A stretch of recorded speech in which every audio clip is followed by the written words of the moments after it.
लोग कह रहे हैं कि सबसे महंगा एंकर आज के दिन में आप है, सबसे वेल पेड सरकारी मुलाजिम आप हैं.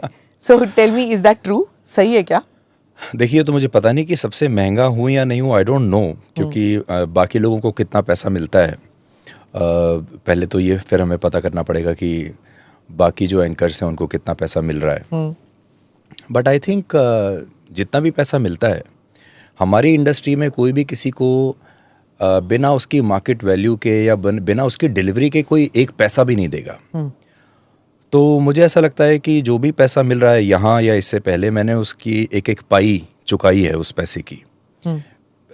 जो मैं जिन चैनल्स में मैंने पहले काम किया है या जहाँ पहले शोज किया है, वहाँ भी मैंने एक एक पाई का हिसाब दिया है, और एक एक पाई का जो उन्होंने मुझ पर इन्वेस्ट किया उसको मैंने बहुत अच्छे रिटर्न्स दिए.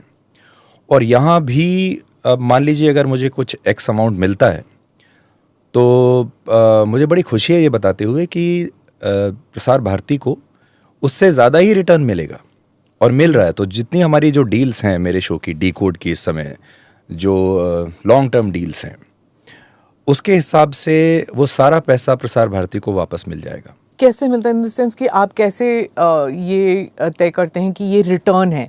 क्योंकि या तो रेटिंग्स होती है, दूरदर्शन में रेटिंग्स कैसे होती है मेरे को समझ नहीं आता. जैसे चैनल वॉर्स होते हैं, सब कहते हैं हम फर्स्ट हैं, सभी चैनल कहते हैं कि हम फर्स्ट हैं, हम सबसे ज़्यादा रेटिंग है, और उसके बाद लोग कहते हैं नहीं, इनके लैंडिंग राइट्स हैं, नहीं है.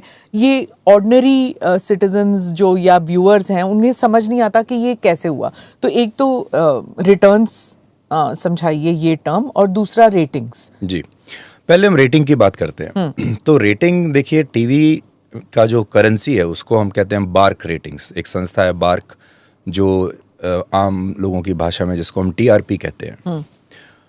पर मैंने टीआरपी पर कभी भी विश्वास नहीं किया. और मैं आज भी ये कहता हूँ कि टीआरपी का जो पूरा कॉन्सेप्ट है, वो हमारे देश में जर्नलिज्म को बर्बाद करने के लिए अगर कोई सिंगल हैंडेडली कोई रिस्पॉन्सिबल है तो वो हमारा पूरा ये टीआरपी का मैकेनिज्म है. क्योंकि टीआरपी का जो मैकेनिज्म है वो ये तय करता है कि आप कभी भी कुछ अच्छा कंटेंट डालेंगे तो वो चलेगा नहीं. और मुझे बड़ी हैरानी है कि इतने बड़े बड़े प्रोफेशनल्स हैं जो एडवर्टाइजिंग की दुनिया से आते हैं, बड़ी बड़ी कंपनियां हैं जिन्होंने हज़ारों करोड़ का उनका टर्नओवर है, लाखों करोड़ का, लेकिन वो ये नहीं समझ पाते कि कितना बड़ा एक स्कैम टीआरपी का हमारे देश में चल रहा है. और उस टीआरपी के आधार पर आप देखिए, हमारे देश में सिर्फ न्यूज़ टीवी में ही कम से कम मुझे ऐसा लगता है कि 30-40 हज़ार करोड़ का धंधा उसके ऊपर किया जाता है, और मे बी मोर. सिर्फ ये देखकर कि 50,000 घर ये तय कर रहे हैं कि 140 करोड़ लोग इस देश के क्या देख रहे हैं, उनको क्या पसंद है, क्या नहीं पसंद है. तो मैंने कभी भी टीआरपी के लिए काम नहीं किया. और मैं आज भी ये सोचता हूँ कि टीआरपी जो आपको बता रहा है वो जनता का मूड नहीं है. जनता का मूड उससे बिल्कुल अलग है. टीआरपी के हिसाब से जो हमारे हीरोज़ हैं, मैं no offence to Rakhi Sawant, वो बहुत अच्छी हैं, लेकिन आपको याद होगा एक समय था जब राखी सावंत का बहुत कंटेंट चला करता था न्यूज़ चैनल्स पर. राखी सावंत की कभी कोई फिल्म हिट नहीं हुई, कभी कोई ऐसा सीरियल भी हिट नहीं हुआ. सॉरी राखी अगर आपको बुरा लग रहा है तो, बट मैं सिर्फ एक एग्जाम्पल की तरह वो लेने की कोशिश कर रहा हूँ. लेकिन आप देखिए कि न्यूज़ टीवी पे उनको सबसे बड़ा जो स्टार बनाया है वो न्यूज़ ने बनाया है, एंटरटेनमेंट ने नहीं बनाया, जीईसी ने नहीं बनाया, फिल्मों ने नहीं बनाया, जबकि वो फिल्मों के लिए आई थी. तो इससे आप ये समझ सकते हैं. तो हमारे जो पूरा एक मूड हमारे देश का तय होता है, वो मुझे कई बार ऐसा लगता है कि फॉल्स फीलिंग्स के आधार पर होता है.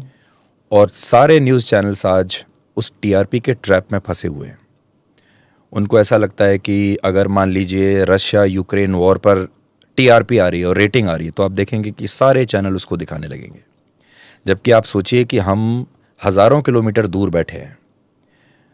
भारत जैसे देश का क्या मतलब है कि 24 घंटे न्यूज़ चैनल्स रशिया और यूक्रेन का वॉर दिखाते रहें, लेकिन उससे रेटिंग आती है. रेटिंग आती है तो पैसा आता है, एडवर्टाइजिंग आती है. इस तरीके से ये पूरी इंडस्ट्री काम करती है. Which is so wrong, ना? Which is very wrong. और इसीलिए एडिटोरियल मीटिंग्स में यही बात चलती है कि चलो इसमें रेटिंग आ रही है तो हम ये चलाएंगे. पॉट होल्स एंड रोड्स, या फिर कोई जैसे अभी आजकल बंगाल रेप होता है, ये वो सब नहीं आएगा, हम और पॉलिटिक्स आप- नहीं चलाएंगे, पर वो यूक्रेन वॉर की रेटिंग्स हैं इसलिए वो एडिटोरियल मीटिंग में वो डिसाइड होता है। बिल्कुल। तो न्यूज़ चैनल्स पर लोगों ने आना कम कर दिया है। आज अगर आप टोटल टीवी यूनिवर्स को अगर आप देखें तो उसमें से 10% से भी कम लोग न्यूज़ देखते हैं। बाकी के सारे लोग या तो एंटरटेनमेंट देख रहे हैं, सीरियल्स देख रहे हैं, फिल्म देख रहे हैं, म्यूज़िक देख रहे हैं या स्पोर्ट्स देख रहे हैं, लेकिन न्यूज़ नहीं देख रहे हैं। उसका सबसे बड़ा कारण क्या है? उसका कारण ये है कि न्यूज़ चैनल्स लोगों के साथ डिस्कनेक्ट हो गए हैं। लोग जो आपस में बात करते हैं बाहर, वो बातें कभी न्यूज़ चैनल पर नहीं आती, वो बातें आपके कभी डिबेट शोज़ में नहीं आती। एक आम हिंदुस्तानी की जो समस्याएं हैं, उसके बच्चे को स्कूल में एडमिशन नहीं मिल रहा है, आपको रोड्स अच्छी नहीं मिल रही हैं, आपके शहर में बार बार बाढ़ आ जाती है, आपके यहाँ ड्रेनेज सिस्टम अच्छा नहीं है, आप बीमार पड़ रहे हैं क्योंकि पॉल्यूशन है, इलाज बहुत महंगा हो रहा है। इस प्रकार की जितनी भी समस्याएं हैं वो आप कभी भी न्यूज़ चैनल में नहीं देखेंगे। तो कई बार ऐसा लगता है कि फिर न्यूज़ चैनल दिखा क्या रहे हैं? सो न्यूज़ चैनल सिर्फ वो दिखा रहे हैं एक ऐसी कंट्रोवर्सी जो आम लोगों के जीवन से जिसका कोई मतलब नहीं है। आप डिबेट शोज़ देख लीजिए, शाम को जो डिबेट शोज़ होते हैं 99% सिर्फ पॉलिटिक्स के बारे में होते हैं। हाँ, इस नेता ने ये कह दिया, इस नेता ने ये कह दिया, अब यहाँ चुनाव ये हो गया, इस पर ये कंट्रोवर्सी हो गई, इसका अपमान हो गया। इससे आम आदमी को क्या मतलब है? लेकिन रेटिंग उसी की आती है। और मैं जितने भी, आप भी जाते होंगे बाहर, जब हम जाते हैं तो लोग कहते हैं कि अरे आप न्यूज़ चैनल पे क्या दिखाते रहते हैं, क्या डिबेट चलता रहता है, ये तो एंटरटेनमेंट जैसा है।